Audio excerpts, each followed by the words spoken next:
This is a CW Spiral, a podcast run by two Barchies and a Bughead. We're your hosts, Sabrina Reed, Michael Patterson, and Reed Gaudens, bringing you history about the network, the latest news, and in-depth spoiler-filled discussions of some of our favorite shows on the CW. Okay, so we have a very special pod episode for you guys today. It's all about 90210, but first we're going to launch into some news because once again, we have to just toot our horn. The Mole is doing its job. News got back to the CW, and guess what they're doing? Half-hour comedies. We were right. Procedurals. And did we find out that the teen drama is not as dead as we thought it would be? Yes, yep. Which was surprising, but I'll take it. Yeah, and it's starting to feel a little bit more familiar again, which is good. But yeah, it's so cool that we predicted this yet again. I mean, Ally McBeal last week, I know it wasn't CW, but somebody's listening to us. We know what we're talking about. Exactly. I love being on the same track. And I feel much more settled than I was before. I'll give them a chance with I'm assuming it's going to be the single camera comedies. We're not going to try for multi-camera because they want to be cheap. So we're going to have a set or two. Yeah.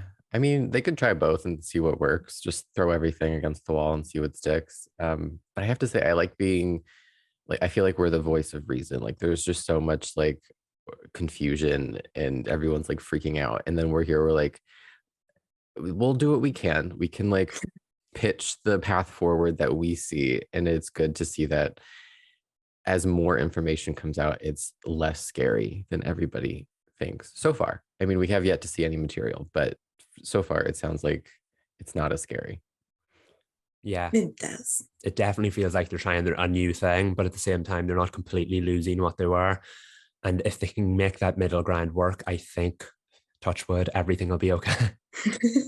I say it tentatively. Oh, it's funny though, is we're going with another period piece because news also dropped that they're the Hatpin Society got greenlit, and that's coming from Crazy Ex-Girlfriend co-creator and executive producer Rachel Bloom and Dan Greger and Alyssa Aaron. So this should be interesting. I didn't imagine suffragettes would be making their way to the CW, but they will be in our future. I'm surprised it took this long though for them to reteam with Rachel Bloom. It feels like that should have happened sooner. So I'm glad that it's happening at all. If there's somebody that they want to help lead this new era, getting one of your most critically acclaimed creators and one of your only stars who's, I think, won a major award seems like a pretty good indicator of what we can kind of expect. That's true. And it gives a bit of prestige to them.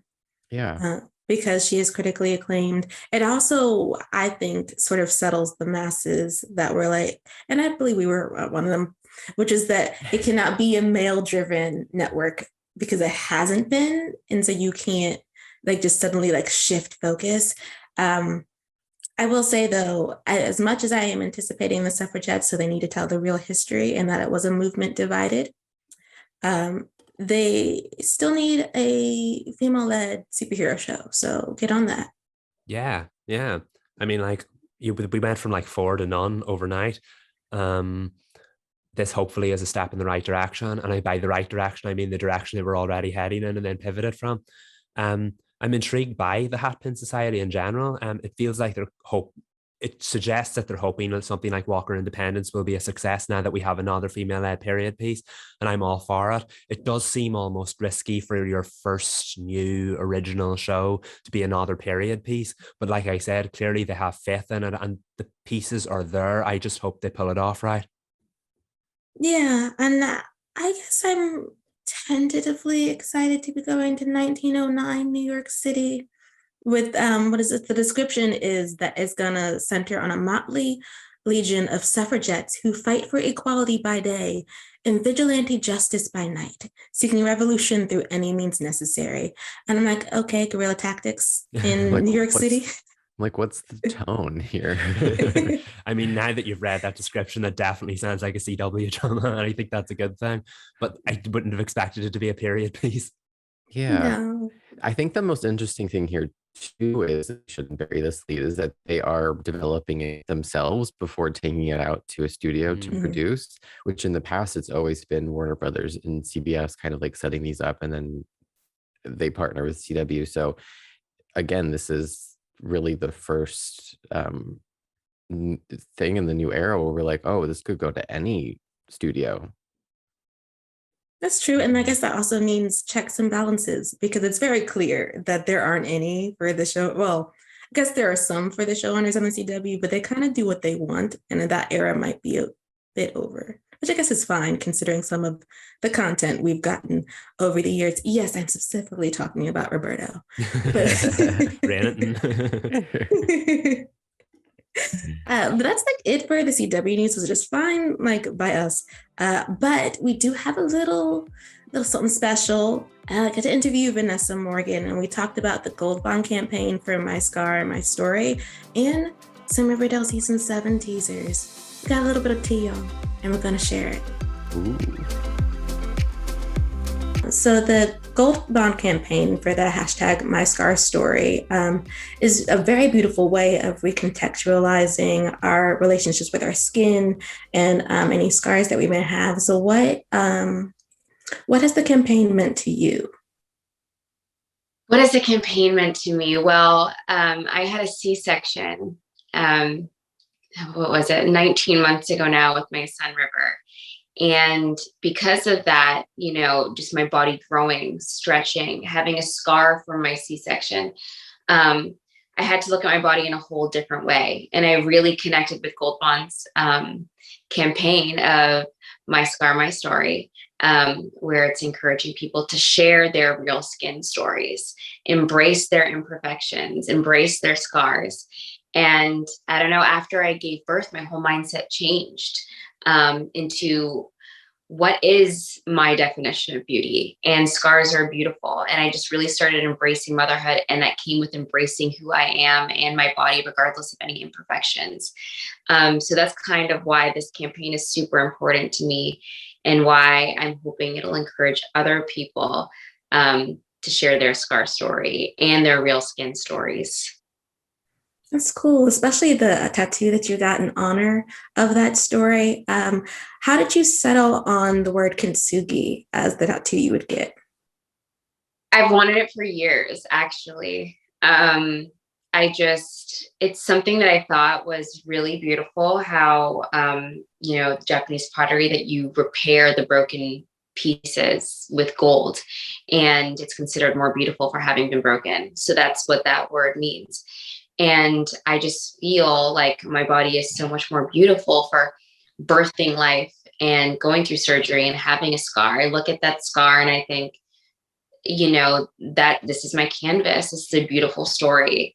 And that scar is just a reminder of how strong I am, and I'm more beautiful for that. So it was just the perfect word to kind of honor my scar. I love that that's the word that you chose, because it does reflect that your body is your tapestry, and that it is something that changes and grows, and that everything is, the perfect comes with the imperfect, and it also comes with it's the road to the story that you're building throughout your years. Exactly. It's the journey, and that's what makes life beautiful. Yeah.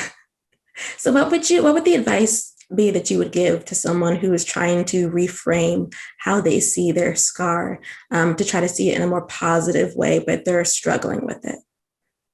If they're struggling with it, I think,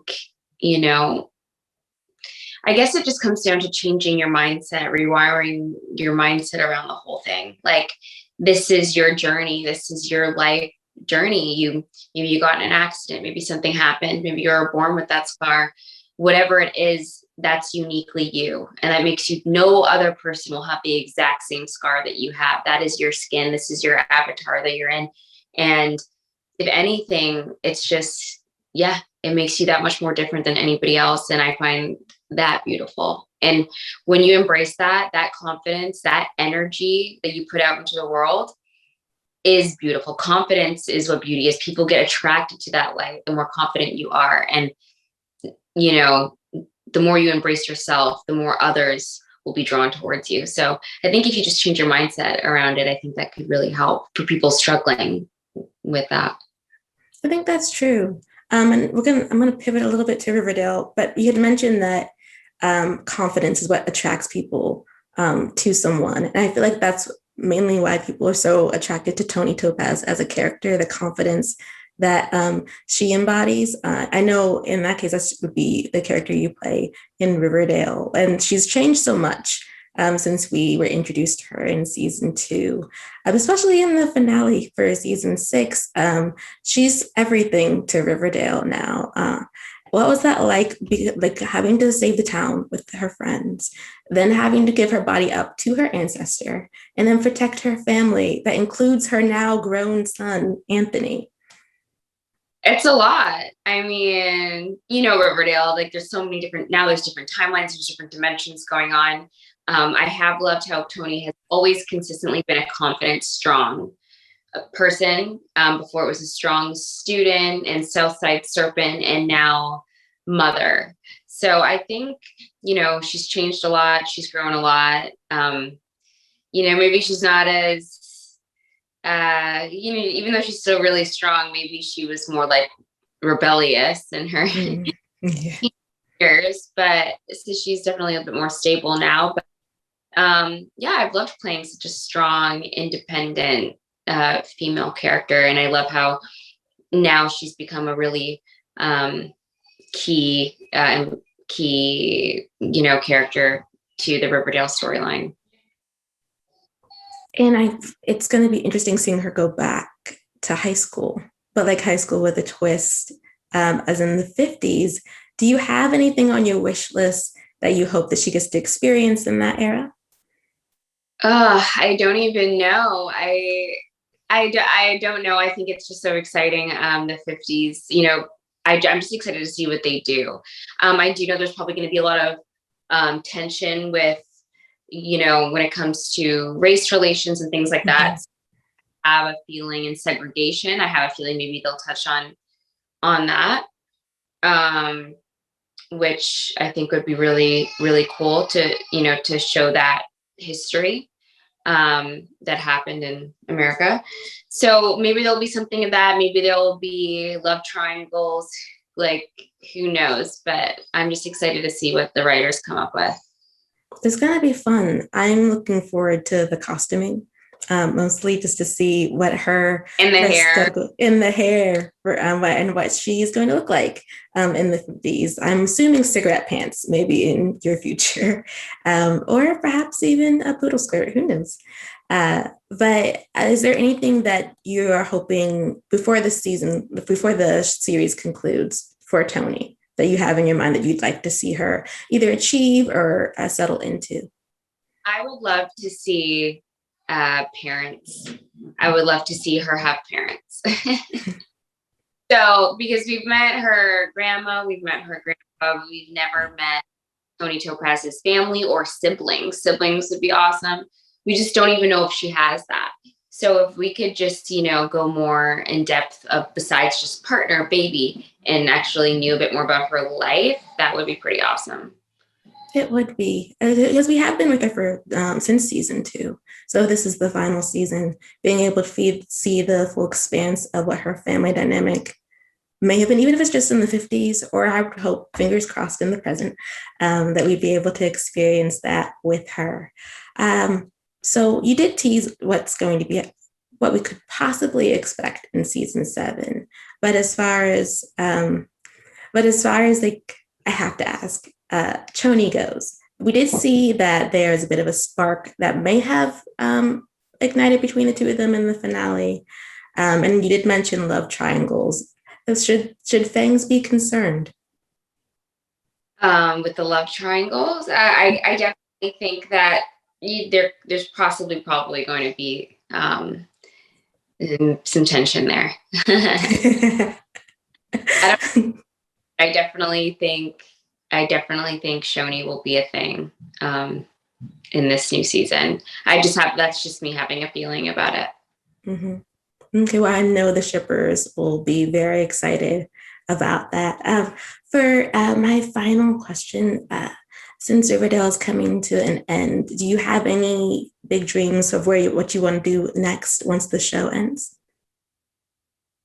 What I want to do next once the show ends, I would love to dive into other characters, maybe some like action movies. I've always wanted to play like a superhero, I'm not gonna lie. But also writing. I am writing a script right now that I'm really excited about. So I would love to, have that come to light. Maybe see, people can see it on their screens when they manifest that. And yeah, that's kind of what I'm looking forward to. Just constantly working and yeah, on some exciting new projects. Awesome. So we're manifesting a script coming onto one of our screens one of these days. And for a Marvel or DC phone call, do you have a preference or just any superhero? Well, they've already done this one, but like if I would have said it, would have been Batwoman. But that's already been done. But as you know, as the form, which I know they're gonna cast. So, but something in that realm one day would be really cool. Maybe a new superhero that we haven't seen. Oh, awesome. Okay, then manifesting that as well. Okay, well, it was lovely talking to you, Vanessa. So nice talking to you. Thank you so much. Thank you. So it's fun talking to Vanessa, but what's also going to be fun is turning it over to Professor Gaudens for our 90210 crash course. I'm so excited to give a little oral history of 90210. It's my personal favorite show on the CW so far ever. I don't think anything's going to surpass it. But yeah, I feel like it's super underrated, and so many people just think of that first season, and it kind of, unless you stuck with it, I think that's like, there's not as many of the people that watched maybe just the first episode and were like, no. But yeah, I wanted to kind of celebrate it on its 14th anniversary, which some people are probably like, why the 14th? That's not as exciting as 15th. I just really like the number 14, and it's kind of I'm really weird about these things. I felt really connected to the show with the number 14 because it ended up having 114 episodes. And when that happened, I was like, this is like a sign from the universe. Like, this is my favorite show. Like, it was so weird. But yeah, so that's why we're celebrating the 14th anniversary. And Tuno premiered on Tuesday, September 2nd, 2008, which is a really early premiere for this kind of show. So yeah, it had the same premise as Beverly Hills 90210, which is a family from the Midwest moves to Beverly Hills, California, and it's all about that culture shock. And it had like the same exact setup too, with like the family dynamic, where in the original it was a family of four: a mom, dad, brother, sister, and they were Brenda and Brandon were twins. This time it's Annie and Dixon, who are the same age, but Dixon was adopted by the Wilson family. And the connection to the original, because this isn't just like a flat reboot or like remake. It is like it is a reboot, but it's kind of a spin-off. I wouldn't call it a revival or like a sequel or anything, but Silver is a character in the new 90210, and she is the half sister of Kelly and David, who were step siblings in the original. And Kelly does show up in the reboot, played by Jenny Garth, who is an icon. So yeah, Silver is like the bridge between both shows, and she's now goes to West Beverly Hills High School, where her half sister is the guidance counselor, which makes sense. It's canon because Kelly went to college for psychology. Just throwing that out there. Got to put some credibility on Kelly's name. Some connections, so she doesn't just pop out of nowhere. Yeah, there is like an age discrepancy that I have with Silver though, because her name is Erin. They call her Erin in the original series, but we'll get into her characterization later on when we talk about the pilot. She likes to be called Silver. But when she was born in like I think season 2 or 3 of the original, which would not really make her the age that she is in the reboot. I think she would be like a year older, but I mean, like, splitting hairs, it's fine. Okay, so further into this oral history, there were so many behind the scenes changes that I don't, unless you were really paying attention to the show, you really didn't know how there were like so many cooks in the kitchen. And to extend the metaphor, I think there were multiple kitchens. So many people had like thoughts of what this show should be and how it should present this new modern story. So the show was fast tracked as soon as the idea was brought to the CW. Like I want to say like it was ordered in March 2008, and for it to have aired by September is just Oh, obscene. Like that's yeah. crazy. Um, so the original pilot was written by Rob Thomas, who was the creator of Veronica Mars. But before the show aired, Gabe Sachs and Jeff Judah, who had written for Freaks and Geeks, and they created the ABC teen drama Life as We Know It, they became the showrunners. So there was already like, they kept the shell of what Rob Thomas created and then just completely redeveloped what the series was like around the characters. And it was it was very in line with how the original was in the beginning, because the original series, I think some fans like to think that when they think of the show, they think of the high school seasons, which is only the 3 seasons of that original show because it was 10 years. But in the beginning, it was like it was issues based, and there were family stories, because it was about the Walsh family, and they were trying to do that again with the Wilsons. But it was, of course, edgy, and you had to be, in 2008, you had to be a little bit edgy and like Yeah. do some things that you can get away with in the CW. Um, but it was still really close to the original and didn't really have its own identity. It was just, I say the season 1 was a mess. I have a deep love for it, obviously. But for the most part, it was just the characters a little bit 2D, and it was really plot driven. Like the characters were reacting to things that were thrown in their path rather than like Mhm. really developing in any sort of meaningful way. But that all kind of changed when in like the back half, I want to say that maybe the last quarter of season 1, Rebecca Kirshner, at the time her name was Rebecca Sinclair, she stepped in as the new showrunner, I think, and like I don't know what episode she started in season 1, but she came in season 1 and sort of like was starting to do some like spring cleaning, and like she brought in Naomi's sister, and like she started to like really mix it up and make it more of what it would later become. But she became the showrunner for seasons 2 and 3. And she had previously worked on Freaks and Geeks as well, and also Buffy and Gilmore Girls. So like we can trust her. Oh, yeah. um but yeah, she retooled the entire show. Like she overhauled it. She changed the look. She changed even like the font of the opening, like the credits when it says the cast name. Like she changed the complete style of it. Like she hired new writers. She built new sets. She like completely changed everything.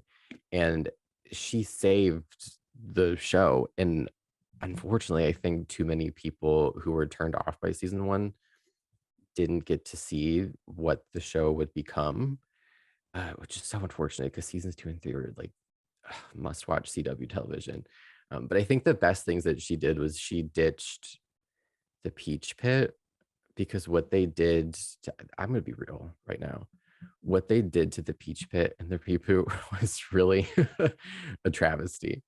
In the original, it was like this cute like 50s themed diner. It was like a throwback retro thing. That's where they hung out, and they turned it into this like cutesy like cafe. It Oh, was just too much. I did not like it. no. Yeah, so she Mm-mm. ditched that, and she brought in the Beach Club, which was a staple in the original for seasons 2 and 3 in the summer season. So they didn't really hang out there, but they did for the rest of seasons 2 and 3 at least. That was like one of the main sets and one of the main locations. And there was much more like on location scenes like outside, which gave it a better sense of place. Whereas there were, maybe this is for like security reasons in season 1, because there was a lot of media attention. Like when you're making a new 90210, like the paparazzi is gonna be on the set. So there was a lot of like just sets, and it looked really fake in season 1. But like they got to go to the beach, and they got to like they changed the school exterior set. It was no longer, I think they used the school from the original series in season 1, but in season 2 they used the school that was used in the OC, which was, I think it's a college in somewhere in California. It's really pretty. So it gave it a different, a more grand look. And there was also a new opening title sequence, which is, I remember hearing about this. This is just an aside. This is a memory. I didn't get to watch the season 2 premiere live because I don't remember what I was doing, but I had to go to something after school. And the day after at school, I was in class and my friend was telling me about the new title sequence and the way she was describing it, because it's very like quirky and out there. Like there's different things spelling out 90210. And she was describing it to me and I was like, are you making this up? This sounds so weird. And I remember getting off the bus and like running home and turning the episode on the DVR to watch it. But yeah, I think that the new opening sequence, which they kept for the remainder of the series, was really successful in kind of, it tells you more about what the show is and the style, and it's really fun. It's nothing like I'd ever seen on the CW. And the original one was, they tried to play into the original and then they just used like old footage of the cast it was like before they even shot the pilot. So like Silver's not in character and she's like hanging out. It was just like it was really weird. I never really liked the season 1 opening credits, if I'm being honest. I like them. That's the thing. Some of our supplementary material, you guys, that Reed gave us, one of it is the difference between the opening sequences, and the second one feels like a bumper, like that would play in between the episode right before, like right when you come back from commercial. And I liked it, but I was like, maybe I just like the old way they do title sequences where you see everybody pop up like in the colors and then their names under it. But the second one is sort of the new direction that TV was going in, where they weren't doing all of that. Yeah, it was very colorful, and it took me a while to come around to like how they changed the actual song, the iconic song. It's very like bubbly. It sounds literally like bubbles. But it's very colorful, and it really matched the vibe of where the show was going. And another thing that I've always noted about seasons 2 and 3 is that it seems like there was a bigger budget. And if there wasn't, then Rebecca Kirshner was just using the existing budget more wisely than they did in season 1. And that's not a drag, that's just an observation. And this is a quote that I've always really loved that she said about season 1, the show tried to be a lot of things to a lot of people in its first season. I think the center lies with the generation of kids that are in high school now. And that is piping hot tea, because I was the same age as the characters in the show. And although I never really could relate to them, like I still wanted to see more at something that was more targeted to me, because she's right. Like they did try to cater to the original audience, and then to the new. It was just they were doing too much in season 1, and it really needed a refocus. But unfortunately, she left the show after seasons 2 and 3, and season 4 and 5, the final seasons. Patty Carr and Laura Olson, who had worked on Private Practice, Life Unexpected, Reba, and Beauty and the Beast, and Reign. So many CW shows. They were the new showrunners, and they were kind of those last 2 seasons were a little bit of a downgrade, but I still really loved them. They're really exciting seasons, far better than season 1. There's a lot of focus. I think season 4 did a lot. They were the college seasons. I say that with air quotes because they kind of stopped talking about college about halfway through season 4. It was like implied that they were going to class, and only there were like half of the kids decided not to go to college, which was like, I feel, revolutionary for a teen show. But yeah, those seasons, even though season 5 wasn't intended to be a final season, they did their homework. The Patty and Laura, they went back to season 1 and they did a lot of fan service. There was a lot of callbacks, which I, as a longtime fan, appreciated, that they like brought stuff like back that had been kind of buried or just like forgotten over the years. And it was a really special season, even though it's not the greatest season, but I love it. In addition to showrunner changes, the cast changed quite a bit, not as much as Dynasty. But in the beginning, there were rumors that Hilary Duff was going to play the role of Annie, although I was doing more reading and apparently she said that wasn't true, but maybe she was offered it and she just, I don't know. But the role ultimately went to Shanae Grimes-Beach, who I love, and I'm glad she got the role of Annie. Um, Something that's really interesting to me is that Dustin Milligan, who played Ethan, was the first actor cast before Annalyn McCord, which iconic. Like they found their Naomi like right at the beginning. But continuing the trend of like season 1 being a little bit messy, Ethan left at the end of season 1. I don't know if that's a spoiler to you guys or like a shocker, but like he leaves after season 1, and Liam, who you guys didn't meet by watching the pilot, he's played by Matt Lanter, who I think you guys know. Okay, I've seen him. Everyone looks familiar. We definitely. Yeah, he was like the new leading man. It seemed like they were struggling to find their Dylan. And Ethan, I love Dustin Milligan, but Ethan was a really sad excuse for a Dylan who was played by Luke Perry.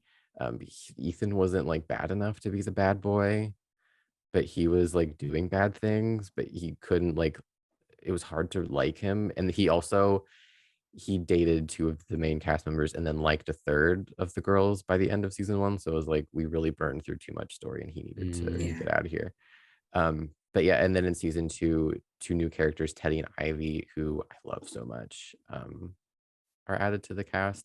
But like luckily the core cast of the teens, in air quotes, were locked for the whole series. So everyone, all the kids that you met in season 1 besides Ethan, stuck around for the whole series, which is kind of unheard of, I would say. But yeah, in season 1 also tried to, as I've said, cater to the original audience and brought back, in the end, only 3 characters: Kelly, played by Jenny Garth; Brenda, played by Shannon Doherty, which was a huge get because she was only in the first 4 seasons of the original and she hadn't been in the show since season 4. So getting Brenda back was huge. And Tori Spelling came back as Donna for a couple episodes. And yeah, that's pretty much the history. Although I also want to say too that something that Rebecca Kirshner did in seasons 2 and 3 that I didn't realize until doing a full watch of the original series is that she honored some storylines. Like she didn't rip them off. She just kind of like did a nod to some of the storylines. And that's not something they ever really did in season 1 or even seasons 4 and 5, I don't think. But there were some storylines where it was like, oh, so they were kind of like doing winks to the original series within the narrative instead of trying to be very heavy-handed with it. But yeah, that's my history of 90210. I'm sure I left a lot out, but yeah, that's like what nobody really talks about in like the later half of the series, like all the behind the scenes stuff.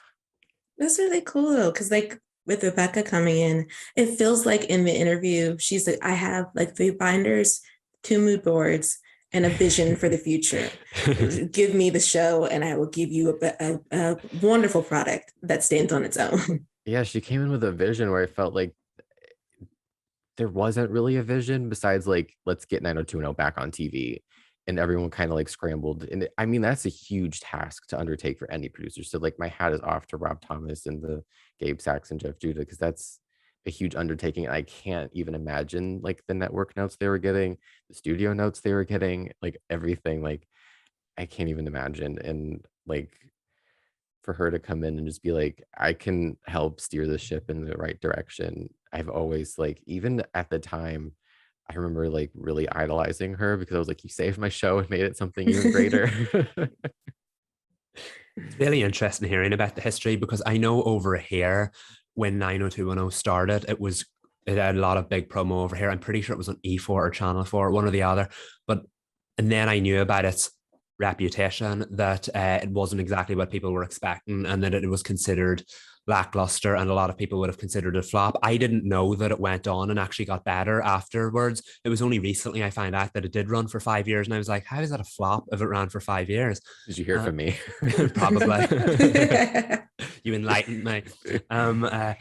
But yeah, and that's actually pretty impressive, and it does say a lot to the showrunners that took over afterwards, that they managed to turn it into something that stood the test of time. I do think like it does sound a bit like Batwoman, and then it got better after season 1, but because of the sins of season 1, not as many people were watching as they should have been. So history may not be kind to it, but I'm glad that it turned into the show you wanted it to be, and I'm glad that it lasted that long, because 5 seasons is nothing to be sneezed at.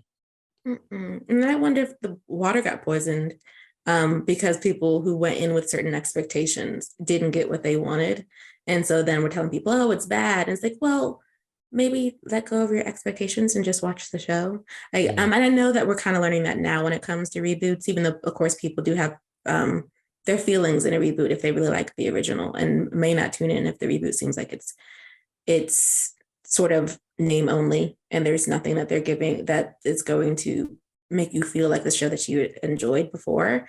But at the same time, maybe because we are living in the era of reboots, remakes, and revivals, in hindsight, people like if you gave up on it in the late 2000s, come back to it now with fresh eyes. Yeah, I feel like I want to say this was one of like the first like big like reboots. I don't know, maybe I don't know. I think so. I feel like it is, because they weren't as like common back then as they are now. So I know like the audience was kind of split. Like there were 15-year-olds like me who were just watching Gossip Girl era CW, like looking for the next teen soap. And then there were the fans of the original who probably grew up with it from 1990 through 2000, who were, so the show was only off for 8 years. So they were maybe 20s, 30s. So they were a little bit older, maybe even older than that. And they came in maybe expecting more Brenda, more Dylan, maybe Brandon. And like they were expecting something like that, or a better representation of the show they loved. But I mean, again, it's hard when a show is being made to cater to 15-year-olds and 35-year-olds and trying to like marry all those worlds. Like it's not going to be done. So if you're like, this isn't the show I remembered, it's like, of course it's not, because it's 28 years later, right? Is that the right 28? I don't know, I can't do math in my head, but it was a long time. 18, right? I don't know. 2008. 19, yes, 18. 19, yeah.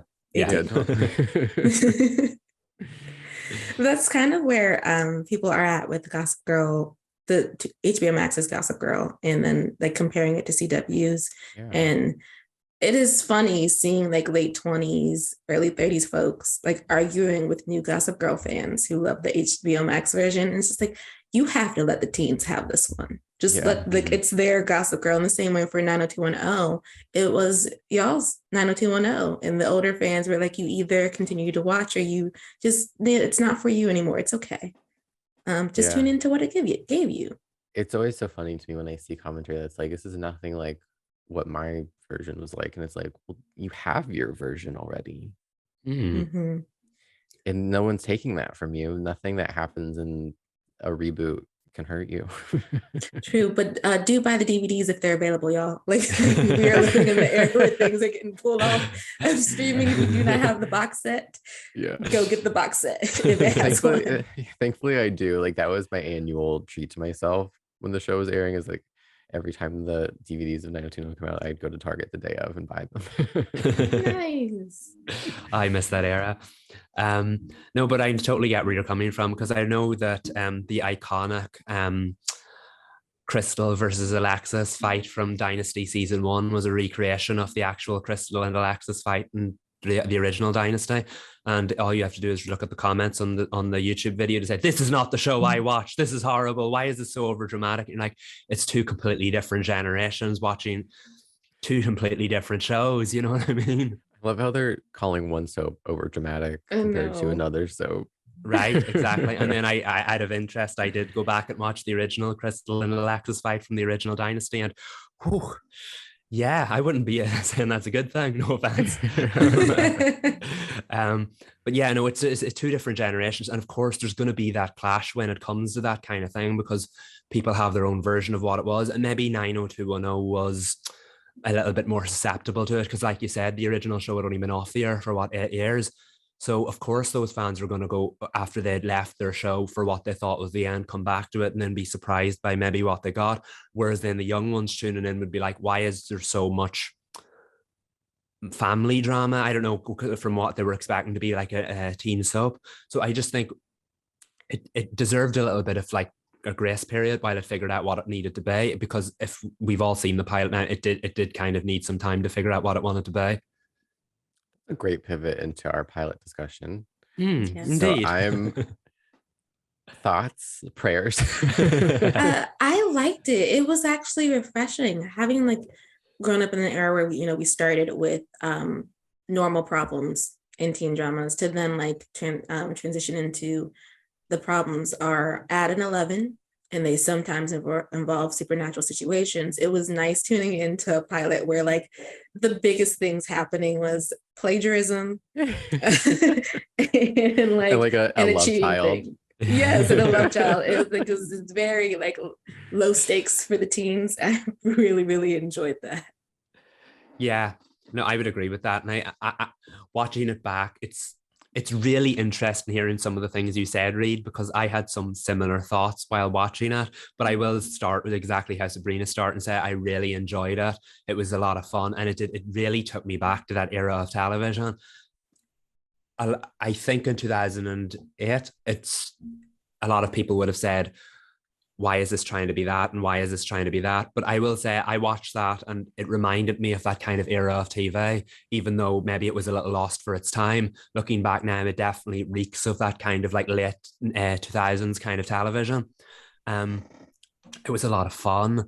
And yes, it was low stakes, but like we said a few weeks ago, the reason those teen dramas work so well is because yes, it's low stakes. So we're not dealing with supernatural entities or whatever, but they're very high stakes to the teenagers in question and the characters in question. So it felt like you were watching their story and you did end up rooting for them in the end.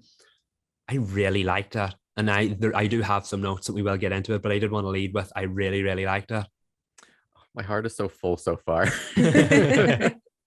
Like, I know like it's a very a flawed show, but like that's any show and it's a flawed pilot, but this episode is such a time capsule to me because every single song in this episode I downloaded on iTunes. 15-year-old me was like downloading them on iTunes and listening to them. That Adele song cue at the birthday party, which I'm sure we'll get to a discussion about that scene. That's when I discovered Adele and like my life changed. Like that Chasing Pavements moment was incredible. But yeah, I told you guys before, like this is when I think the single episode of television that I think I've watched the most, because not just like when it came out, I remember like for that whole week of its premiere, I think I watched this episode at least like 10 times. Like I remember my brother like not even seeing the episode, he would just hear me like, "You're watching it again?" I'd be like, "Yeah, leave me alone. I'm watching it for a fifth time."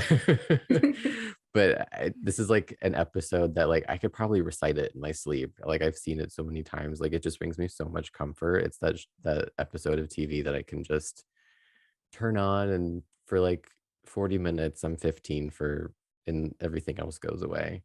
But yeah, it is kind of all over the place. But I just like it was nothing like what I was experiencing in high school. And I think that's another thing that I really appreciated too. Yeah, it's fun. It's a lot of fun. And the song cues were amazing. Though I will say, if you watch it on twtv.com, you will not get the song cues that Reed is talking about. Oh no, you didn't get the Adele moment? Yeah, no. That's another reason why it reminds me of shows from that era, because the home media versions always had different songs than the ones that are on TV. That's so heartbreaking. Sent me the original. I want it now. And the Coldplay opening, so I had the subtitles on and it had that Coldplay song that Viva La Vida. Yeah, that like everyone was listening to it, but you can't actually. So it's saying at but the lyrics are at the So they bottom, don't but it's play a it? different song. No, but that song's a great intro for the show, though. I was reading it, so I was like, if I could hear this, this is an excellent music choice for the beginning of this series, but I could not hear. I don't remember what it was playing, but it's not that song. That's such a bummer. I had no idea. I should have watched the E4 version. I'm telling you, I would have probably about it. No, but I do agree. It reminded me so much of that era, and I didn't watch it at the time, but it definitely reminded me of the kind of programming that would be on back then. And I would have watched shows like that back in the day, and it made me want to watch more. I like flaws and all. It really did. And you sent us the final scene from the series, and I was like, do I want to click on this? Do I want to? I don't want to spoil this for myself. So I think if there's a test of whether I enjoyed the show or not, my doubts whether I should click on the final scene does highlight that I wanted to stick with the show. And I think it's on my list now. I will say that. I really enjoyed it. Wait, did you hit play though? Did you watch the final scene? I did. I went with it in the end, yes. I did my homework. I love that final scene. Oh, it's so dramatic. The One Republic song. I remember they used that song before it became a hit. And it just, every time I watch it, it gives me chills because that song is so like bittersweet and romantic. And the way I'm getting chills thinking about it, the way it pans out with his voice at the end and it goes into the sky. Oh, it's just everything. But it sucks that it was a rushed ending. But it still works for a series finale. But every time I hear that song, I Lived on the radio, I'm like, no, turn it off because I don't want to hear it again. It's 90210 song. I mean, at least we got that song right. The version we got. And it does such a good job of scoring the scene and how important, and it is like there's a really wonderful like moment happening and engagement happening, spoiler alert, but like it's, you also know it's the end of the show, so you feel like I haven't even watched the series like that, and I'm sitting here like I'm on the tarmac with them and I don't want to say goodbye. I know, it was so sad, that episode. Did you guys notice in the pilot a certain someone makes a cameo? Yes. Yes. Not the way I thought. Yeah. Yeah, that scene is scandalous. We don't have to go into that, but it was Meghan Markle. Right. Yeah. Yes. And I was like, hey, Meghan. I'm assuming I'm not going to see you again, but hey. Yeah, I don't think she pops up again in season 1. But yeah, she definitely left a lasting impression on the show. Right. I was surprised that for all of like the 30 seconds she was on screen, her actual name was on the opening guest credits. Usually they would leave someone for the closing guest credits, and I was like, is she coming back? And then I was disappointed that she didn't show up again. I know that I don't know if you saw in the credits, I watched it again with you guys, so that's like another watch in my long line of watching this episode. The credits said like part 1, part 2, because the series premiere aired with a 2-parter with episode 1 and episode 2, but you don't really need to watch episode 2 to like get, like, it's not really a 2-parter. It's they just aired 2 episodes. But I can't remember if she pops up in episode 2, which would make sense if she had her name in the credits, but I don't know. You're right, that is weird that she's in the credits. But it's a cameo that everyone talks about. I didn't know she was in it, so I'll say that. No, that was a surprise. Glad I didn't spoil it for you guys. I was like, I wonder, when I saw that line and I saw like the cameo, and I was like, oh, I wonder who it's going to be. I did not think it was going to be her. I did not realize it was going to be in that way. But, you know, it set up this storyline about Ethan and Annie seeing something she wasn't meant to rather well. It served its purpose. Who are your least favorite characters from what you've seen? Who do you think my favorite character is? That's a 2-part question.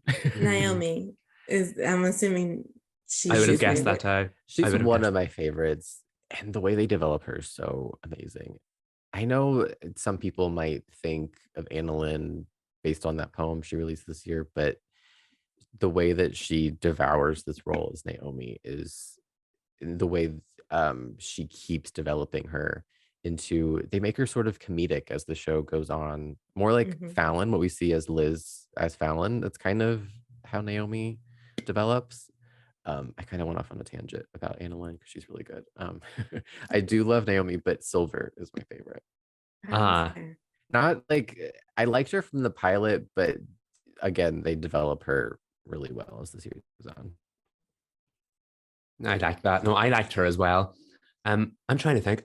I really liked all of the characters. I don't know if we're supposed to, but it's kind of like Dynasty in that a lot of people are like patchy, not so great people, but yet you're still end up rooting for them in the end. I really like Naomi now because I think the character, when she came in, I thought that she was going to be portrayed as quite one-dimensional, and they do quite a bit of character work in that one episode alone. So by the end of the episode, you're like, yeah, I could really get behind her.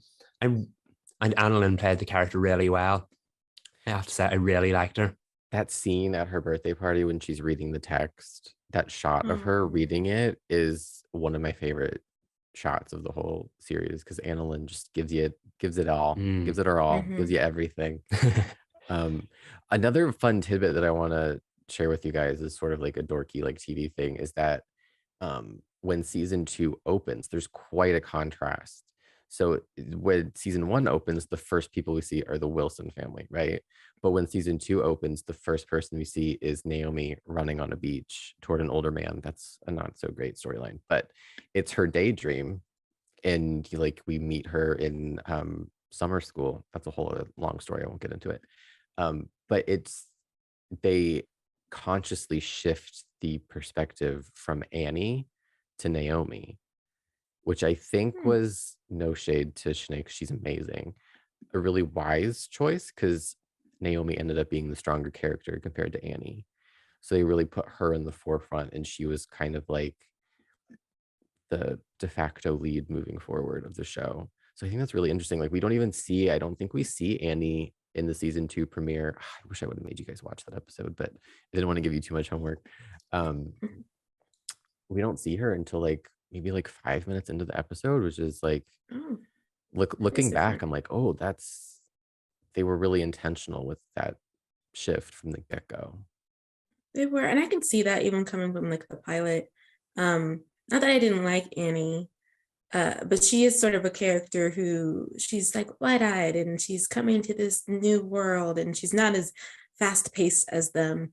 And so it's easy to sort of get attracted to the other characters and want to know what's going on in their home life. I think the moment that I knew that I liked Annie was when you're in a stage with her and she's doing the spring awakening moment, and she just lets go and she's overshadowing the other girl, and it's such a mess, but it reminds me of teenagehood, where she thinks she's killing it, and in comparison to the other girl, she is, but she's killing it in a way that a teenager would. And we're not thinking about everybody else. It was just really great.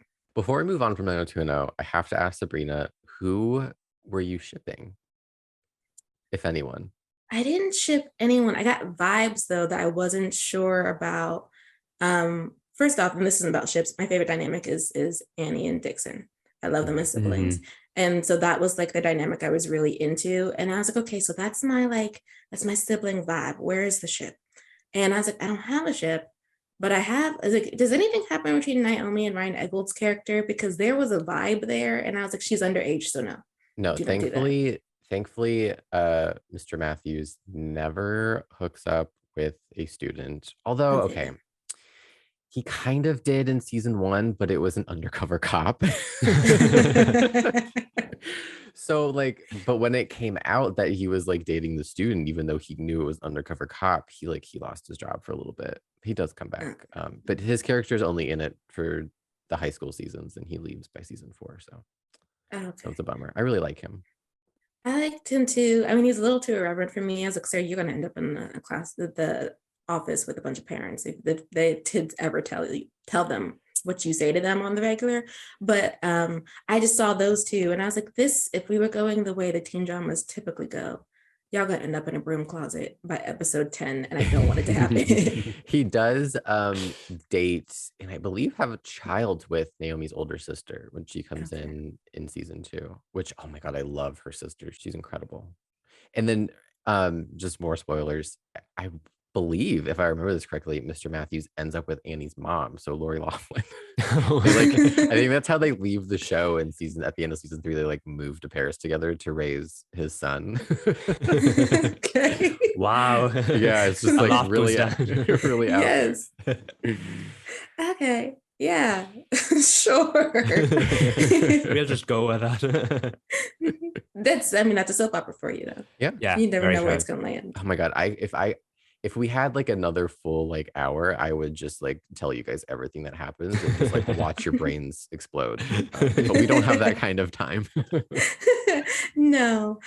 But so you asked me the ship question, but do you have like a big ship, Reed, that you fell in love with and stayed through the whole show with? Not in season 1. I didn't care about Annie and Ethan. No. And then when Liam comes in, he originally dates Naomi. I didn't really love them together. Which that might be a shock to you guys that Naomi and Liam had a thing after seeing the Annie and Liam get engaged. I liked Annie and Liam. He kind of was like weird with her in the end of season 1 while he was dating Naomi. And there's like this whole thing, but I did really like them. I really liked in season 2, Silver starts dating Teddy. That's one of my favorite. They do date, but I don't know how much I want to give away. I'll just give it away. He comes out in season 3. So, and that's another thing that like develops that friendship and that relationship. And I even though it's not like a ship that ends up together, quote unquote, I really love that relationship and seeing how they both navigate, because there's a love there. And even though they can't be together anymore once he comes out, like she struggles with it, but then she's like, I'm your ally, I love you so much, you're like, we're soulmates, I love you. Like I really love how the show handled that friendship and that relationship, even though season 4 kind of, I'm getting memories, it kind of like complicates it all over again. But I really love that relationship.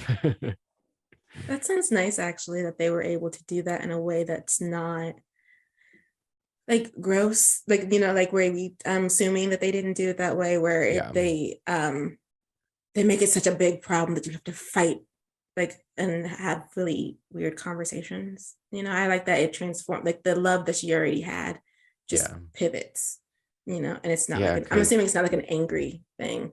She was kind of hurt a little bit because the way he came out was kind of a lot. So she was kind of like hurt a little bit, but she sees how much he's struggling and she's like, that's more important than how I feel. So they have this really important conversation at a bonfire, and it like solidifies, like she's like, I'm, regardless of how I feel, I might still be processing it, but I'm on your side. And I that's why Silver's one of my favorite characters, because she's kind of queer coded, but she's like that character that I feel like anybody can see themselves in if you're like the outsider, because she's the rich girl that's mean about, she's mad about being a rich girl, and she's like, I'm not a rich girl. She's trying to be like the every girl, but that's why I love her, because I saw myself in her the most. She does seem like she's like how do I describe her? Because I remember she was prickly, but then you could tell like she's very vulnerable. Yeah, she has a gooey center. Yeah, and a wicked sense of style. I really liked her outfits. I mean, it's obviously very 2008, but I'm like, if I had watched that, I wouldn't try to emulate everything she wore. And it gets even better. That's another thing. They really changed the styles. Like they elevated. It looked less like teenagers shopping at like, in season 1, it was like a attainable style for teenagers, but then they kind of elevated it a little bit in seasons 2 and 3, where it was more aspirational, but it was still like relatable, like the way they dressed. But she cuts her hair in season 2. It's amazing. Oh, the bob, right? Yeah, she has a bob. Clip. It was very and then it gets nice. even shorter in season 3, which I always love the way they used Silver's appearance to characterize her more than any other character, I feel like. I can see why she's your favorite. Yeah. I know I've championed Jessica Stroup on this podcast before, but I always loved her. Yeah. She was one of the many faces when I was watching. I was like, I know you. You look familiar. All right. So I don't really want to leave 90210. No, I'm enjoying but we do have to go to Horseshoe Bay, where a lot happened. Like a lot happened because I'm assuming this is the mid-season finale of season 1. It felt like it, right? Yeah. Yeah. Where do we even start? Yeah, a traumatic experience. Do we start with the ship, the ghosts, the end cliffhanger? Okay, let's start with the ship, just so I can get my Nancy and Nick feelings out of the way. This is a place for healing. Yeah. Thank you, because you know what? I cried. The breakup happened, and I was sitting there like with tears running down my face, and I watched it like 5 times. I was laying down watching it, and then when the scene started, I got up. I was like, "Oh, it's happening! It's happening!" My thing though is like she was surprised that it was happening, and I was like, Nancy, girl, wake up. It's been like you've been putting this boy pushing him aside. Like you had to see this coming a little bit. Yeah, I mean, I feel like she didn't though, and I was just like, girl, okay, so you should have known when the coins melted. And he looked at her and she's like, Nick, I'm so sorry. I was like, girl, the breakup is that was coming. The final straw. Yeah, he had enough. And like I support him fully. Like I can't defend Nancy on this one. I can't. No. Yeah, no, I totally get that. And they did the big dramatics angry stir he had when she was like, oh, the coins have melted. And then with the next scene kicked off, and obviously things had calmed down, you're like, can they find their way back from here? But I think the line that really solidified it was when she said, I didn't know that was going to happen. And he said, I know that, and I can't blame you for that. But if you did know it was going to happen, you would have done it anyway. And I think that summed her up 100%. The greater good was always going to be more important to her than the relationship. And I just think that was the breaking point for him.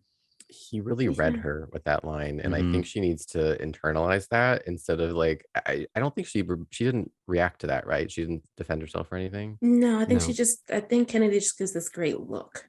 Because what do you say? Yeah. I need her to internalize that because it's true. As much as you want to be like, no, I wouldn't do that. It's like, Nancy, we're among friends. We can admit that you will stop at nothing. Yes. And that's okay. That's who you are. Admit it. Like, that's fine. But just be honest about it. And I like that he acknowledged this when she said, I'm trying. He acknowledges that she is. It's just not enough. And I was like, girl, how down bad do we have to be that we're trying? And even the trying isn't enough because it doesn't feel like it's enough. Like she is trying, but she's trying to the extent that like, if he needs her, really, really needs her, she will be there emotionally. But like, if it has to do with what is important to him, it has to fit her agenda. And if it doesn't fit her agenda, it's like, I'm so sorry. And she thinks the sorry is enough. And the sorry is at some point, an apology stops being enough. Yeah. And I think what the episode did a great job of was it did show that she was making a great deal of effort to try and be different. Even when she was denying him or she was like being secretive, you could see that like kind of conflicted look in her faces and like, I'm being honest about it here. I will tell you eventually. And I think that's more than we've got from her so far. But what I also think is what Kennedy did such a great job with some quiet performances throughout the episode. And every time Nancy pushed back against Nick and he then pushed back against her, it was like, we're not on the same team, or why do you keep doing this? There's just that quiet moment while he carries on talking. Nancy's in the background like, as in, what do I do here? She's still like shocked about it. She still doesn't know how to do it because you can see she is putting in the effort to try, but at this point, it's just not enough anymore. It's not. And then anyone else pick up on Nancy and Ace vibes like heavily? He seemed to be bothered when he was on her laptop and the email popped up. And we hadn't seen the email yet that it was about what Laura had put around town. And he's like, and then kind of just turns the laptop. And I was like, why are you bothered her boyfriend is emailing her? Yeah, they share a lot of looks in this episode. And a text message. Yeah. Yeah. Like, okay. We move fast with ships in this show. Right. Did you see the text thread where he commented on her dress? Like the only thing in that text thread is that she says no to something that he asked her for, but he's been texting her. She's just not responding. And he mentions that, what is it? I think I saw you go into the house. If that's you, nice dress or something. I couldn't tell what the text said. Oh, I paused it because two of our listeners were like, "You guys need to start paying attention to what comes up on the text messages from this point forward." I saw Kennedy tweeted about, she was like, the text in season 4, and I was like, the text in season 4. So obviously that's a thing, and then I'm gonna start paying attention to that. Yeah, it's exciting. This, I feel like this was definitely the most. We've obviously been watching it with like with our Nancy and Ace goggles on, waiting for the moments and the crumbs. But I feel like this is, if you weren't watching it, this is the with like that. This is the episode that they kind of became that kind of, entity's the wrong word, but like they had quite a few moments where it just felt like it was just them two in the room. And even though it wasn't the kind of moments you'd want if you were shipping them as a couple, it's the most that dynamic has been explored. There's like Nancy said, quite a few interesting dynamics with the other characters, but Ace has usually been in the background, being the waiter or the chauffeur, whereas Harry was actually like a full living, breathing character in her orbit.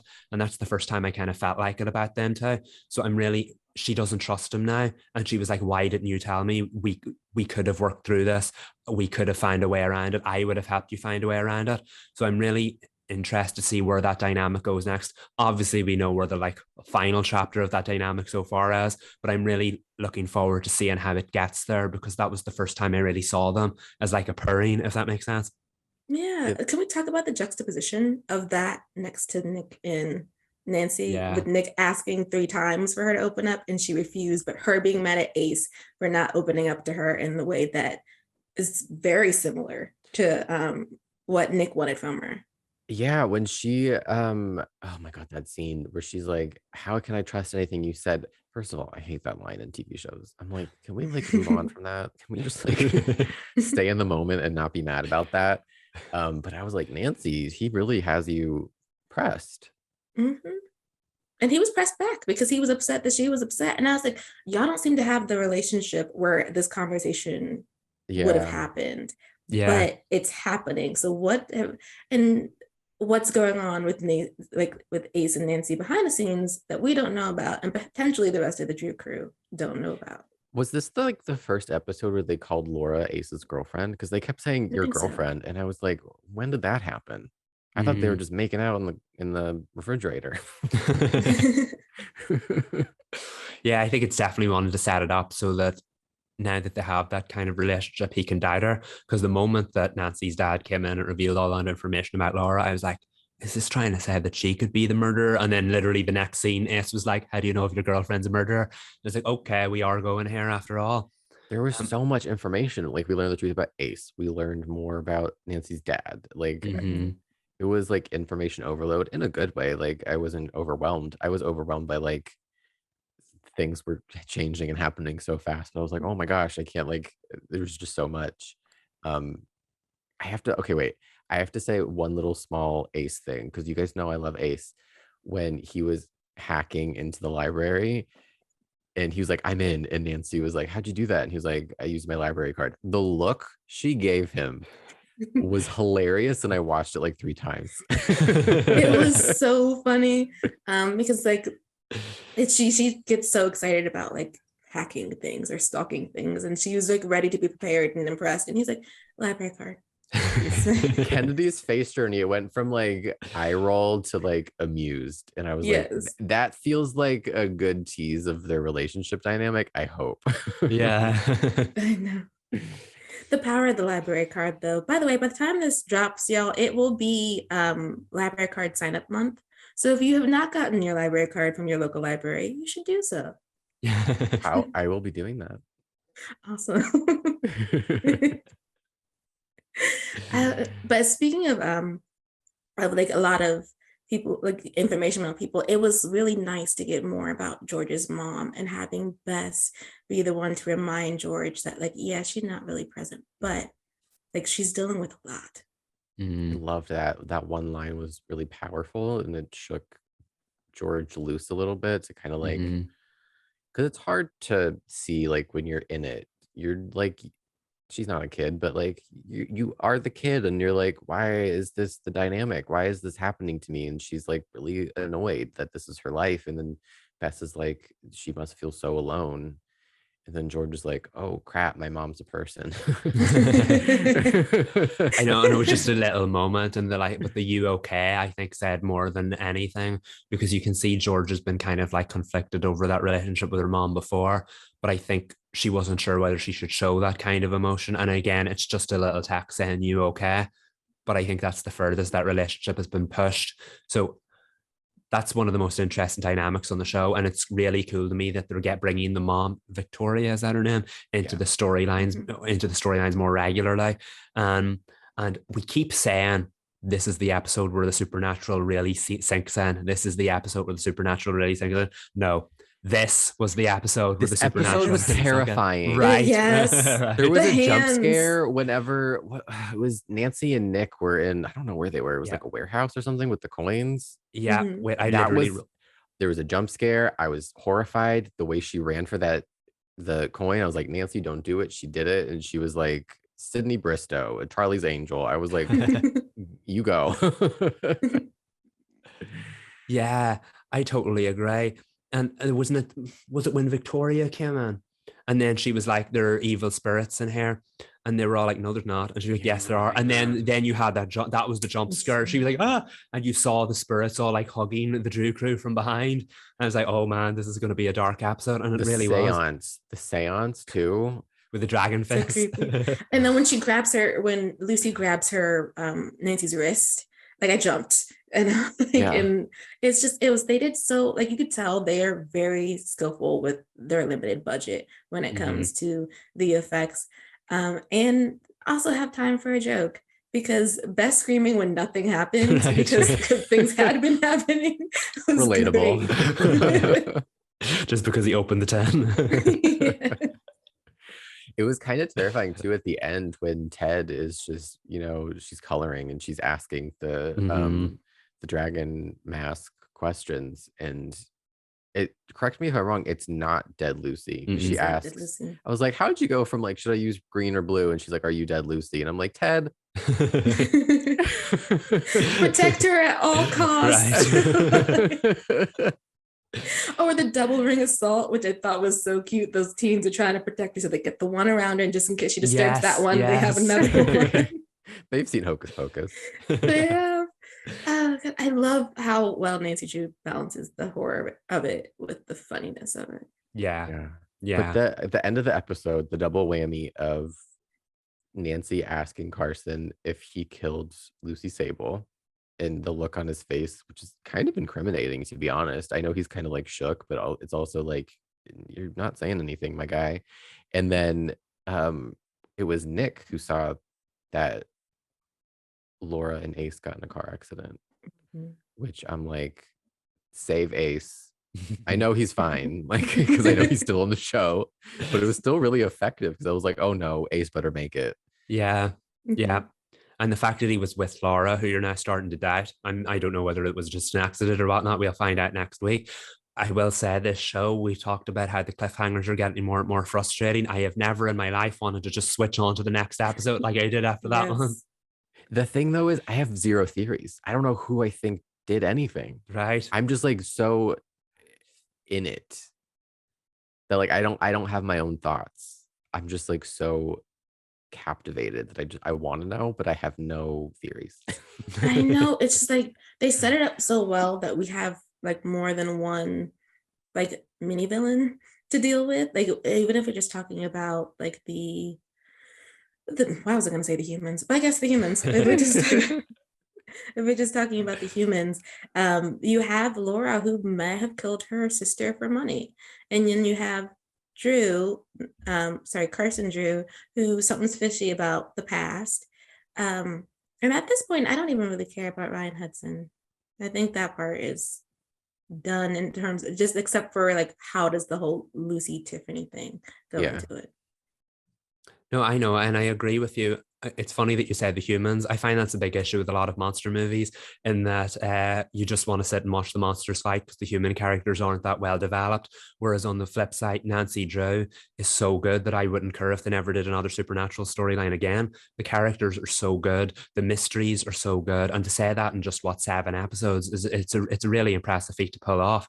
And obviously the Ryan Hudson thing is still being developed as we go along, because he wasn't even in this episode, wasn't he? And thank God, because it would have been too much. This is very true. But all in all, like the dynamics and everything's really good. You do have a solid murder mystery here, and it's not even about the murder, because there are two sides of that, because there's obviously the Lucy Sebel murder as well as the Tiffany Hudson one. There's also just the family history. There's also how do the ghosts and supernatural and undead beings fit into this. And I assume that the spirit or whatever it is in the dragon mask is one of those souls that were never really alive to begin with, because that was a very weird story to bring up then just to put down. So I assume that'll come back up. There's something in the mask and it's not a friendly spirit. So yeah, it's just that I think there's been so many arcs, and it's sort of been such a multifaceted story at this point, and all of them kind of connected really well in this episode, which is why it kind of feels like it was the mid-season finale. I don't know if it was, but it set the stage nicely for whatever comes next. It definitely felt like the midpoint, but it created so much more new story in the process. I have to say, yeah. And this was the last episode that I watched when I first watched it in 2019. And I didn't know that, because after I finished the episode, I was like, how could anybody not watch the show after this episode? I was like so gripped. And then I looked it up and I was like, this was the last episode that I watched before I gave up on the show. And I was so ashamed of myself.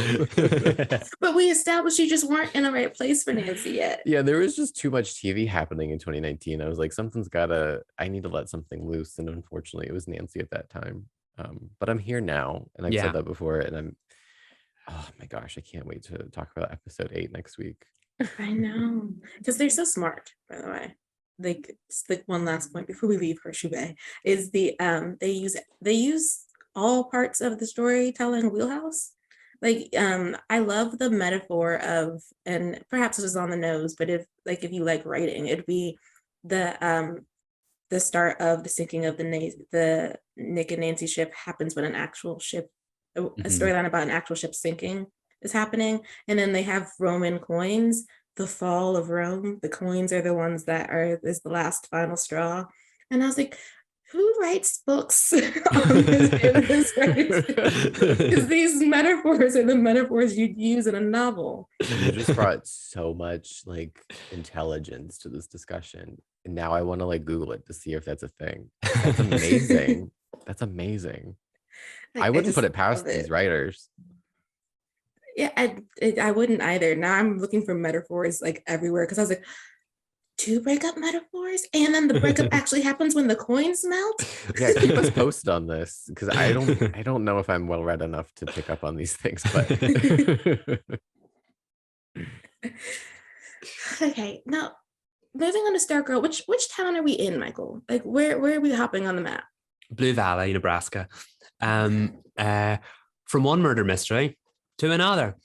What I'm going to do here is I've already given my review of the premiere last week as a spoiler, so I'll talk a little bit about that with more spoilers, and then give a sneak preview review of the second episode, because I have seen that too. So the season premiere of Stargirl was exactly like I said it would be, the start of the murder mystery. The episode was titled The Murder. The JSA reassembled. Meanwhile, some of their villains from the ISA are now their besties, and I say that tentatively because 2 of their former enemies are now Courtney's next door neighbors, and one of her former enemies, who literally tried to kill her many times, is now a member of the JSA. So there's a lot of conflict there, and the other members of the Justice Society are like, why are you suddenly now friends with villains? We can't trust these people. They cannot be part of our teams, and stop trying to see the best in people. Meanwhile, Courtney is visited by the Gambler, who is another villain from season 1, but unlike the rest of them who helped them stop Eclipso last season, he did not. He has been on the run the whole time, but he's all like, I want to turn over a new leaf too. And they're like, no, you're not afforded the same courtesy here, because you didn't help us save Eclipso. So why don't we just arrest you right now? But he promised them that he was on the search for a secret daughter who he didn't know he had, and he wants to be a better person, and he doesn't want his daughter to think that he had abandoned her. And that resonated with Courtney, because her father abandoned her. So she was like, give him a chance. But the JSA were not happy that the Gambler was back. the ISA were not happy that the gambler was back because they were trying to turn over a new leaf, and here comes one of their old villains. And Starman, who was the original hero who wielded the staff, who died prior to season 1, is suddenly back to life, and he's not happy that the gambler is back. So there was a lot of like negativity out there towards the gambler, who was just trying to find his long lost daughter. And as the gambler, who's an IT was using his laptop to trace his daughter, and then he suddenly happened upon cameras that were everywhere in the town. There was one in the Whitmore house, there was one in the high school, there was one in Beth's house, there was one in every member of the JSA's house. Basically, there were cameras all over the place, and there was a camera outside the gambler's trailer. Long story short, somebody is watching everyone in Blue Valley, and the gambler came across it. But before he could do anything about it, he was killed by an unknown entity. But his daughter. Exactly. Meanwhile, the JSA were on their way to confront him, and they heard a gunshot. And when they got there, they found they heard the gunshot. It was the gunshot actually that they think killed the gambler. And when they arrived there, they found Cindy, who was Courtney's former mortal enemy, who is now a member of the JSA, trying to turn over a new leaf and failing miserably. She was standing over the gambler, holding the gun, and she turned around to the JSA and was like, I didn't do it. And that's where the episode ended. So that's a great ending. Here's Courtney trying to think the best of her former mortal enemy who wants to be good, but is also completely bored by the idea of being a hero. So here's Courtney trying to think the best of her. The rest of the JSA have no doubt automatically going to be convinced that Cindy is the one who committed the murder. So it was a great episode. There was a lot of tension. There was a lot of build up to the new story. I always say Stargirl's got such a lighthearted, golden age nostalgia kind of vibe about it, but there's also like an unexplored eeriness about the town that's lent itself to the whole idea of a murder mystery really nicely. You do see in those old British murder mysteries that the towns are like quaint, but also slightly creepy. So now we're going to see Blue Valley explored in that sense as well. Even with all the superpowers and everything, I do think it's going to lend itself to the arc very nicely, because all these characters are really quirky, they're really out there, they're really unusual, and you see that in murder mysteries all the time. You don't know who to believe because everybody's got an agenda, and there's definitely the same here. So I really loved the premiere. I thought it was one of the best episodes that Stargirl's produced. Different, but also similar. And I think if a show can pull that off, if it can try something different, but at the same time be exactly what you love about it, it's nailed it. And that's what it was.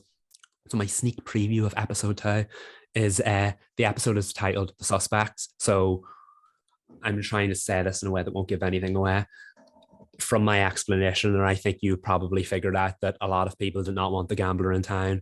There are a lot of suspects. And I think primarily Cindy is obviously the primary suspect. She was standing over him with the gun, and the JSA were already having their issues with her. The other suspect is the Shed, a former member, a former villain, a former member of the ISA who worked with the gambler. He was not happy to see the gambler back in town. But last season, the Shed helped them stop Eclipso, who was the big villain of the season. So even though he's a bad person, he is turning over a new leaf. He's kind of that indifferent character that walks the line between good and evil, and he'll pick whichever side serves his agenda the best. So the Shade is now living in Blue Valley, trying to just find a good cup of tea. He's a very old-fashioned British man, so he's trying to find a decent cup of tea. So I don't think he's the one that did it, because he went to such a lengths to try to save everyone from Eclipso last season. But no doubt he'll be one of their primary suspects. Also, their new neighbours now, who also were members of the Injustice Society, the Crocs, they're called. No doubt they'll be suspects as well. And then Starman, who was not happy about the Shade or the gambler being back in town, will he be a suspect even though he's a hero? So basically the suspect is exactly what it says on the tin. I'm not going to give anything away, but it's the start of the investigation. It's all of the team comes together to try to find out who committed the murder. And it's going to be quite an interesting season. I'm very excited by the way it started, and I'm looking forward to where it goes. But that's you all caught up on the happenings in Blue Valley. I believe Cindy. I believe Cindy too. So do I. I don't like her at all, but I believe her. I forgot to watch the episode, and once again, Michael, you have convinced me that I need to watch this episode because it sounds really fun. It is really fun. I don't know how I forgot to watch it. Like you had so many reminders. The day that the episode premiered, it was a lot was going on, and then I saw all your reminders, and then I just didn't watch it. But I need to watch it because it sounds so fun. I'm really excited to see what you guys think of it. It's Stargirl is such a strange beast. Like I said, it's such a it's quirky, and on paper it's the perfect comic book TV series, but at the same time it's written far better than any of the other shows on the network, Superman and Lois aside. It's written like a streaming show, so it's just because it used to be a streaming show. It's far higher quality, and it's not episodic. But like I said, the murder mystery kind of makes it episodic this year, so I'm looking forward to seeing what it's like. But and we need to support it. Yes, we do. We really do. All the support in the world. Everybody tune in. Episode 2 airs next Wednesday, September 7th at 8 p.m. If you don't watch it, leave your TV on the channel. Please support Stargirl. Into the mole, Michael said quality. And if Next Star is looking for quality, it's Stargirl. I couldn't have said it better myself. Yes, protect Stargirl at all costs. Also, I just wanted to make a good point. Yes, it started on the last day of summer. Yes, it's just September, but guys, this means that the fall TV season has officially started. Yeah. We do have to wait 6 weeks for anything else to join it, but Michael called it. It's fall TV. Fall TV is upon us. Welcome to the new fall TV era, led by Stargirl. Yes, the Star Spangled Girl is leading the charge. Oh, with her glowing staff. Yes, exactly. Oh, nice. But speaking of protecting people at all costs, we have been sitting and waiting because Reed would not tell us anything about In the Dark. So Reed, catch us up, and do we need tissues? I just want to say before you start, I've been thinking about this all week. I do not know this man. I do not know what this man looks like, but I have been rooting for this man. Well, I'm just going to cut to the chase. Max died, y'all. What? No. Why? Yep, he died. I would have much preferred a fake out. But it was, yeah, he rushed in to save Murphy from this guy. I don't want to get too into the thick of it because I don't understand. And then I was like in a blind rage for the last 10 minutes of the episode. But yeah, this bad man picks up a gun, and as Murphy and Max are like escaping through an elevator, he shoots the gun and it goes through the crack of the elevator as it's closing, and it hits Max. We don't see it. Murphy doesn't hear it because she's like talking to him. She's like so excited. She's like, oh, we got away. We're free. We did it. And he is on the ground dying. They rush him to the hospital. They go right into surgery because it hit him, in the worst part possible, like right in his chest. He does not make it. Yeah, it's frustrating. Doesn't even begin to cover it, because in this episode, Murphy finally like clears her name. She held up her end of the bargain as a CI. She's free. She's no longer a criminal. She's no longer anything. Like she does what she needs to do. And they were planning their life together. They're engaged. They're gonna, move on with their life. And he dies. So yeah, that happened. And it's definitely not a fake out. He's definitely dead. Because the preview is like Murphy trying to avenge his death, which I'm like, why are we doing this in the series finale? When we could have had like a nice, happy ending for them. Even though I feel like I'm on record saying I don't see how Murphy can get a happy ending, but like I really came around to her and I think she really deserved it this time. But it's just like one more gut punch for her. I have to say, Perry Matfeld acted so well. I saw a behind the scenes clip from the second that she realizes that he was shot. We see it from her perspective. So the whole screen was just what she sees, which is just blurry. And I saw a behind the scenes clip of Perry when they're like rushing him through the hospital on the gurney. Perry had a camera strapped to her chest and like right up here, so that it filmed everything from her perspective. So she's like acting heartbroken and everything, and she has this whole contraption strapped to her as they're running. I didn't like how this, as a fan, I didn't like what happened in the episode, but I liked seeing her performance. It was really great. But yeah, he's dead. Max is dead. That made me get emotional about a man I don't know. I did not watch a single scene of, but like, why would they do that? Does it feel like shock writing, or does it feel like later it will work? I don't know. I have to say though, I do understand. I might have mentioned it last week. I understand why the Veronica Mars fans were so enraged when the Hulu revival in the last episode, Veronica and Logan get married, and then he dies like the next day off camera, and it just seemed like they gave the character happiness, and then just like in an instant, for the sake of story, they take that away and make her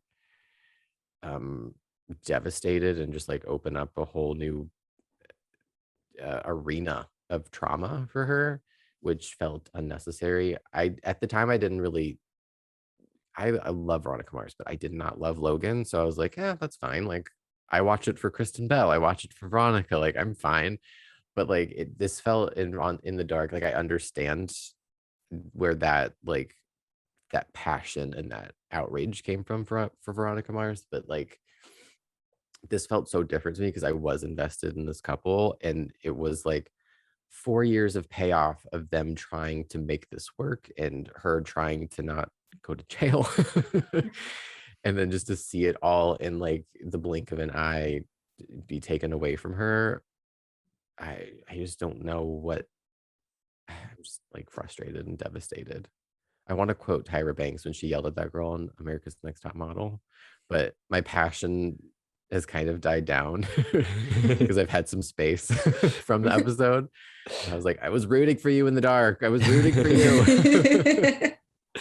I know it's one thing. You do get these characters that thrive when they're put through traumatic experiences. You see it all the time in soaps in particular.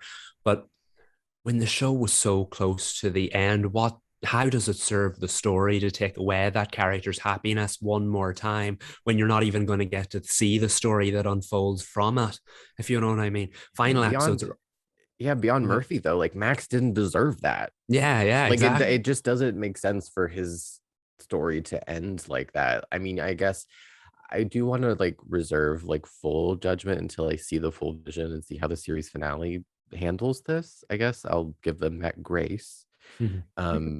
But it I don't know, it doesn't feel right for his character to, you could say he sacrificed his life for Murphy, but that's not really what happened technically, because he had already saved her and then he got shot after they were, I don't know, it was just like, it's like, why did that, I don't know why that needed to happen. Even if he did get shot, I would have liked to see him pull through. But that's not what happened. We instead saw her heartbroken saying her last goodbyes to him, and I was like, it'll be cheap if they walk back on this. And do we know for a fact that the series finale gets to serve as a series finale, or it's not like a cliffhanger one? Yeah, they filmed two. Oh yes. Yeah. See, they were wise. That's good. Yeah. So we're getting the alternate ending with closure. Can't wait to see what that is. Probably like a graveside scene with some flowers, unfortunately. If they make her pregnant with his baby, I think that, well, expect a new rant next week. Yeah, that'd be very cliched. Yep. Yeah. So moral of the story, I'm not happy. Rest in peace, Max. You didn't deserve it. I'm so sorry this happened in was that the penultimate episode, right? Yep. Okay. Well, reserving judgment. But again, this floor is all yours once the series finale is aired. And we'll probably have a discussion about the things we put characters through at the end of series for shock. Yeah, moving into our roast. I won't roast in the dark. I'll hold that for next week, maybe. I want to roast the CW, because when are we not? We're not giving 90210 a fully proper ending. Our good pal Mark Pedowitz, who's a longtime champion of giving longtime shows a satisfactory conclusion, as he said, for 90210. That ultimately wasn't the case, and 90210 didn't get a shortened 6th season to tie things up. They got as I've heard from Anna Lynn and Shanae, I think they found out the day they were filming like the last scenes of the series finale that it was going to be it. So they had to like rewrite things to like make it the scene that you guys watched on the tarmac. Like I don't know if that was going to happen or if they were just like, we need to make something really big happen. So yeah, I not that I wanted 90210 to keep going, because as you guys know, I'm a proponent of when a show has run its course, we don't keep it going just because then you run into a One Tree Hill situation where like those last 3 seasons where, in my opinion, didn't need to happen. So like I'm glad I got the ending that I got, but I just wish they would have given it a chance, because Naomi doesn't end up with who she needs to end up with. She ends up with some guy she met in season 5, which is like, we can't really, like, it's a fine relationship, but it's like for a series ending, it's like not who you, it just takes the wind out of your sails a little bit. So who should have it been? Sorry.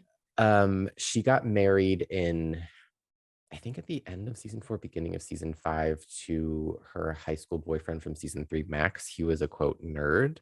So that's a ship that I really love, Naomi and Max, because she didn't ever see herself with like a nerd. She saw herself with like the older college guy who was a business guy, and like she didn't need to marry up because she is rich and she was going to build her own empire, but like that's who she saw herself with. But then she falls in love with Max and her whole world turns upside down, and they get married, but they get divorced. I don't know why it happened so quickly, and I never understood that. But they never got a chance to reconcile, which I always thought they were going to be endgame. And Annalyn even like filmed her own ending where Naomi and Max end up together. That's cute.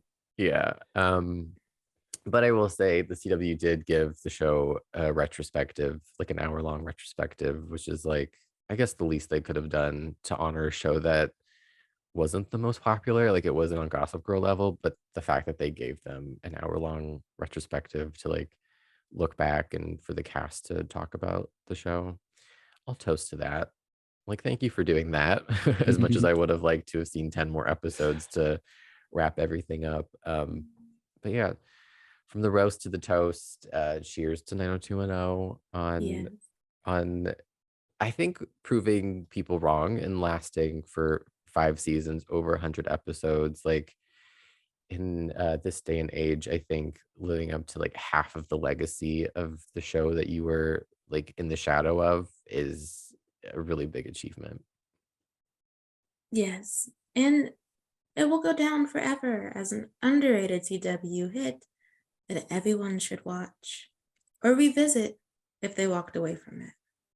It's really fun. Some of the like the dialogue and the stories don't hold up in today's lens, but like most things don't, and it's just fun. You gotta like go into it knowing that this is gonna be a wild ride. Yes, and for the nostalgia of it, because they don't do dialogue like that anymore. And when I heard it, I was like, oh, okay, yes, it is the late 2000s. Right, yeah. No, that was my favorite thing about watching it. Like, I didn't watch it when it was on, but I remember when it was on, and like it reminded me so much of that era. The nostalgia is there, and I think that's one of the things that you can look back upon it fondly, even if, like Reed said, the first season isn't its best. There were references to different generations, references to different types of TV, but all in all, I think the underlining point is it reminded me a lot of the late 2000s. And if you want to revisit a nostalgic piece of history, I think that show is a great example of that. Mm-hmm. It's a millennial time capsule. Yeah. Yes. It really is. The music, which you can't hear on streaming apparently, but it's all just like, I just loved it because like it was like my show. I watched it from 15 to 21, I think, and that's such a formative time to have a show that you just watch every episode of, and to have that in that time of your life. So it's really special to me. Thank you for the crash course, Reed. You're welcome. I'm open to a part 2 if we want to keep talking. Without question. Give us a new syllabus. Yes, we do have to revisit because it was wild. And I will be watching again at some point. Same. All right, well, Same. that is... With that note, this is the end of our 90210 pod, unfortunately. But as you heard, we will be returning at some point. So we are the CW Spiral. I'm Sabrina. I'm Michael. And I'm Reed. Bye, y'all.